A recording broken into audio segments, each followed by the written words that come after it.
AP deputy CM Janasena అధినేత పవన్ కళ్యాణ్ ఎమ్మెల్యేల అభివృద్ధి పనులపై స్పెషల్ ఫోకస్ పెట్టారు. నియోజకవర్గాల్లో జరుగుతున్న అభివృద్ధి పనుల గురించి అడిగి తెలుసుకుంటున్నారు. పార్టీ ప్రజల్లోకి ఇంకా బలంగా ఎలా తీసుకువెళ్లాలి అనే దానిపై ఇటీవలే ఎమ్మెల్యేలతో పవన్ చర్చించారు. పార్టీని బలోపేతం చేసేందుకు పవన్ ఏ విధంగా దిశానిర్దేశం చేశారు అన్న దానిపై కాకినాడ రూరల్ జనసేన ఎమ్మెల్యే పంతం నానాజీతో మా ఉభయ గోదావరి జిల్లాల coordinator Uday face to face. మరింతగా తీసుకెళ్లడానికి అధినేత విస్తృతమైన కసరత్తు ప్రారంభించారు. ఇటీవల 3 రోజుల క్రితం మంగళగిరిలో జనసేన ఎమ్మెల్యేలు పిలిచి ఆయన ముఖాముఖి మాట్లాడడం జరిగింది. వారు చేస్తున్న అభివృద్ధి, చేయబోయే అభివృద్ధి గురించి కూడా ఆయన ఆరా తీయడం జరిగింది. అసలు ఈ పవన్ కళ్యాణ్ ఎమ్మెల్యేలతో ఏం మాట్లాడారు, ఏ అభివృద్ధి గురించి ఏమేమి చర్యలు తీసుకోవాలని చెప్పారనేది మనతో మాట్లాడడానికి కాకినాడ రూరల్ ఎమ్మెల్యే నానాజీ ఉన్నారు. ఆయనతో మాట్లాడదాం. సార్, జనసేన అధినేత పార్టీ మరింత అభివృద్ధి చెందడానికి రాబోయే స్థానిక ఎన్నికల్లో తమ సత్తా చూపించడానికి విస్తృతమైన ప్రచారం చేస్తున్నారు. అదే నాయకులను కూడా కొన్ని మార్గదర్శకాలు అయితే సూచిస్తున్నారు. మీరు మొన్న జరిగిన మీ అధినేతతో ముఖాముఖి కూడా మాట్లాడడం జరిగింది. ఆయన ఏం సూచనలు ఇచ్చారు, అసలు ఏం మాట్లాడారు? మన అధినేతతో మాట్లాడిన అంశంలో స్థానిక ఎన్నికల గురించి ప్రస్తావన కానీ, ఈ ఎన్నికల గురించి కసరత్తు చేసే దాని మీద కానీ ఎటువంటి వాళ్ళు కేవలం అభివృద్ధి ఈ సంవత్సరంన్నర కాలంలో మనం చేసిన ఆయన ఇచ్చినటువంటి ఆయన కానీ ముఖ్యమంత్రి గారు కానీ ఎవరన్నా సరే ఇచ్చినటువంటి నిధులు సక్రమంగా వినియోగం అయ్యా లేదా, ఏ డిపార్ట్మెంట్లో ఏం వచ్చింది, ఎట్లా ఏమేం చేశారు అనేటువంటి విషయం మీద ఆయన కులంకషంగా ప్రతి ఒక్క అంశం, వ్యవసాయ రంగం దగ్గర నుంచి, రోడ్ల దగ్గర నుంచి, డ్రైన్స్ దగ్గర నుంచి, ఇరిగేషన్ దగ్గర నుంచి, సోషల్ వెల్ఫేర్ గురించి అన్ని అంశాల మీద, వైద్య రంగం మీద, అన్ని అంశాల మీద ఆయన కాకినాడ 1కి 2కి ఒకటే హాస్పిటల్ ఉంది అనేది ఆశ్చర్యపోవడం జరిగింది. దాన్ని ఖచ్చితంగా ఇక్కడ కూడా ఆ స్థాయిలో ఒక హాస్పిటల్ ఉండాలని ఆయన్ని కోరడం కూడా జరిగింది. అట్లాగే సారు అడిగిన ప్రతి అంశం, అలాగే నేను ఒక ముఖ్యమైన అంశం ఆయన దృష్టిలో తీసుకొచ్చాను.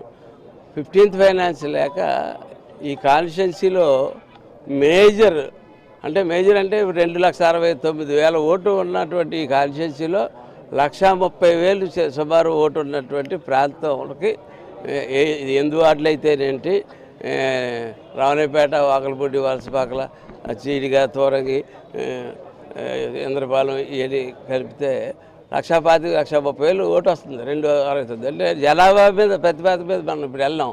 ఎందుకంటే మన దగ్గర ఉన్నది జనాభా ప్రతిపాదక 2011 ఉంది గణాంకాలు. కాబట్టి దాని మీద వెళ్ళాం. కాబట్టి ఇప్పుడున్న ఓటర్లు లెక్క వేసుకుంటే 50% ఆఫ్ ది కాన్స్టిట్యున్సీకి 15th ఫైనాన్స్ లేదు. 15th ఫైనాన్స్ లేకపోవడం వల్ల ప్రతి ఏటా అనేక నిధులు వెనకబడిపోతూ ఉన్నాం. దాన్ని వారు చెప్పారు. దాంట్లో కేంద్రం అయితే మటుకు దాని మీద చాలా స్ట్రిక్ట్గా ఉంది. ఎన్నికలు జరగకుండా 15th ఫైనాన్స్ ఇచ్చి ప్రసక్తి లేదు. దానికి ఎన్నికలు జరిగి మార్గం ఏదైనా ఆలోచిద్దాం, మనం కూర్చొని మాట్లాడదాం దాని గురించి. అయితే సార్ అందాక కొంచెం వేరే నిధులు ఇచ్చి కాంపెన్సేట్ చేయండి సార్ అని అడిగాను. ఆయన తప్పకుండా పరిశీలిస్తా అన్నారు. వెంటనే వాళ్ళ ఆఫీస్ నుంచి నాకు ఫోన్ కూడా వచ్చింది. ఏమి కావాలో ఏంటి ప్రపోజల్స్ పెట్టమని చెప్పడం జరిగింది. అలాగే కాకినాడ సుందరీకరణ గురించి, అలాగే కాకినాడలో స్టేడియం గురించి చెప్పడం జరిగింది. కాకినాడలో స్టేడియంకి ఆయన ఓకే పవన్ కళ్యాణ్ గారు ఓకే చెప్పి గో హెడ్ అని చెప్పి ముందుకు వెళ్ళమని చెప్పారు. కాకినాడలో మంచి స్థాయి స్టేడియం ఒకటి కాకినాడ రూరల్లో మనం నిర్మించుకోబోతా ఉన్నాం. అట్లాగే బీచ్ సుందరీకరణ మీద దృష్టి పెట్టడం జరిగింది. దాన్ని కూడా అట్లా టూరిజం ఒక మంత్రి గారు ఓఎస్డి 2వ రోజు నాకు ఫోన్ చేసి ప్రపోజల్స్ పంపడం జరిగారు. నేను 2 ప్రపోజల్స్ పంపించడం జరిగింది. అట్లాగా ప్రతి అంశం మీద మాతోటి ఇంగ్లీష్ వదిలేయకుండా దాని వెనకాల ఆయన ఫాలోఅప్ చేస్తా ఉన్న విధానం అయితే మటుకు పూర్వం ఎవరో ఏ ముఖ్యమంత్రి ఎవరో కూడా ఏ మంత్రులు కూడా చేసిన విధానం అయితే నేను చూడలేదు. ఆ విషయంలో మటుకు అట్లాగే రాబోయే కాలంలో ఏం కావాలి, ఇప్పటివరకు చేసింది ఒకటైతే రాబోయే కాలంలో మీకు ప్రపోజల్స్ పెట్టండి. ఫండ్స్ వచ్చినప్పుడు ఆ ప్రపోజల్స్ తప్పకుండా చేస్తుంది. మంచి వేసవికాలం వచ్చేసరికి రేపు నీటి కొరత అనేది ఎట్టి పరిస్థితుల్లో మనకి చాలా ఎక్కువగా కనపడుతూ ఉంది. రాశి చాలా ఇబ్బందులు పడి కసరత్తు పడి మొత్తానికి ఎవరికి ఇబ్బంది లేకుండా చేసాం. ఒక మంచినీరు ఒకటే కాదు, పంటకాలం దగ్గర కూడా మన దగ్గరకు వచ్చేలోకి టైలెండ్ అవ్వడం వల్ల మన దగ్గరకు వచ్చేలోకి అందరూ వంతులు తీసుకోగా మన చివరికి వచ్చేలోకి వెనకబడిపోతున్నాం. ఒకవేళ వరదొస్తే మునిగిపోతున్నాం. ఆ వరదొస్తే మునిగిపోకుండా చివరికి వచ్చేలోకి ఇబ్బంది పడకుండా కూడా కొన్ని స్లూయిసెస్ అవి పెట్టుకుని మన వాటా పెంచుకునేటట్టు నీరు కిందకి దిగేటట్టు దానికి నివేదికలు ఇవ్వడం జరిగింది. అట్లాగే డెవలప్మెంట్తో రోడ్లు కానీ డ్రైన్లు కానీ ఈ కచ్చా డ్రైన్స్ అన్నది మనకి రాయలసీమలోనే ఇంకో చోట పనికి వస్తాయి కానీ మన సాయిల్కి సూట్ అవుతున్న విషయం వారి దృష్టిలో పెట్టడం జరిగింది. ప్రాంతాన్ని బట్టి ఆ ప్రాంతాల విధంగా ముందుకెళ్ళడానికి వారు ఆలోచన చేశారు. అంటే ఇప్పుడు ఎమ్మెల్యేలు చేస్తున్న పనులకి ఆయన పూర్తిగా చేయూతను అందిస్తున్నారు. మరింత ముందుకెళ్ళండి, మరింత మీ నియోజకవర్గాలను అభివృద్ధి చేయండి అని చెప్తున్నారు. అంటే రాబోయే 3 సంవత్సరాల్లో ఏదైనా ప్రణాళిక సిద్ధం చేశారా కాకినాడ రూరల్ డెవలప్మెంట్ కోసం? అంటే గతంలో మీరు ఎన్నో సంవత్సరాల నుంచి చూస్తున్నారు, ఇక్కడ ప్రజలు కొన్ని ఇబ్బందులు పడుతున్నారు. అవి శాశ్వత ప్రణాళిక మీద అవి పరిష్కారం చేసుకు ఏమైనా దిశగా ఏమైనా ఆలోచనలు ఆయన దృష్టిలో పెట్టడం జరిగింది?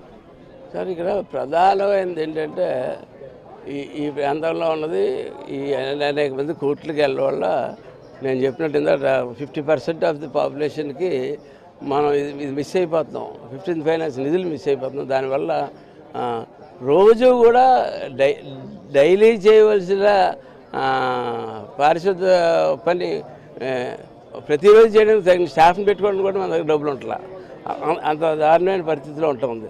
2 రోజులకి 3 రోజులకి చేసి పరిస్థితి కనపడుతోంది.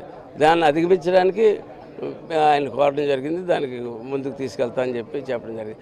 అలాగే నేను ఇరిగేషన్ ఆల్రెడీ ఇందాక చెప్పాను, చివరిదాకా చివరి బొట్టు 1 ఎకరం తడి ఆరినివ్వకుండా, అలాగే 1 ఎకరం మునిగిపోకుండా చేద్దామని చెప్పి సొంత నిధులతోటి, అలాగే మా కార్యకర్తలు నాయకులు అందరూ కలిసి ఈ 3 పంటలు ఇప్పుడు దాకా చేయగలిగాం. అట్లాగే ప్రధానమైన సమస్య కొని తెచ్చిపెట్టిన సమస్య ఒకటి. ఇప్పుడు ఇక్కడ ఉన్నారు, ఇందులో 50% భూమికి సంబంధించిన వివాదంతో వచ్చే వాళ్ళు ఉంటున్నారు. అంటే రీసర్వే పేరిట నీ భూమి 6 భూములు 4 భూములు 7 భూములని రకరకాలుగా కలిపేసి దాన్ని టోటల్గా డిస్టర్బ్ చేశారు. అంటే ఈస్ట్ ఇండియా కంపెనీ పూర్వం ఏదైతే చేసిందో ఇండియాలో వచ్చి నీకు నీకు నీకు నీకు నీకు నీకు నీకు నీకు తగ్గు పెట్టేస్తే నువ్వు ప్రశాంతంగా ఉండొచ్చు, నీ పని నువ్వు దాచుకుని పని మీద నువ్వు వెళ్ళిపోవచ్చు. అటువంటి ఆలోచన చేసి ప్రతి ఒక్క భూమి కూడా నీవు తీసుకెళ్ళి నీ 2 సెంట్లు తీసుకెళ్ళి అవతలతో కడతాడు, అవతల 2 సెంట్లు తీసుకెళ్ళి అవతలతో కడతాడు. ఇటు బ్యాంక్ వెళ్ళాలి, లోన్కి పనికి రాదు. అక్కడికి వెళ్తే ఆడేమో అప్పటిదాకా ఆడికే తెలియదు ఇది ఉన్నట్టు. తీరా ఆడికి వెళ్ళాక ఇలా ఉంటుంది. ఇలా ఉన్న తర్వాత అప్పుడు ఆడికి ఆశపడుతుంది. అంతే కదా, మనిషి అన్న తర్వాత అయితే మా తాతలు చూసుకోలేదేమో, మా దాంట్లో 2 సెంట్లు ఉందేమో 4 సెంట్లు ఉందేమో అని చెప్పి అటువంటి ఆలోచనలు చేస్తాయి. ఇటువంటి లిటిగేషన్లు అన్నీ పెట్టేసి వెళ్ళిపోయారు. అవన్నీ ఒకటి సాల్వ్ చేసుకుంటూ వస్తూ ఉన్నాం. ఇది చాలా వ్యవస్థని పాడు చేయడం చాలా ఈజీ, కానీ వ్యవస్థను సరిదిద్దడం అనేది చాలా పెద్ద పని. అది పవన్ కళ్యాణ్, చంద్రబాబు నాయుడు యొక్క అనుభవాలతోటి, పవన్ కళ్యాణ్ మంచి హృదయంతో పని అవుతుంది తప్ప ఇంకొక ఎవరి వల్ల కాదు. వీరికి ఖచ్చితంగా మోడీ గారి ఆశీస్సులతో ముందుకెళ్తాం.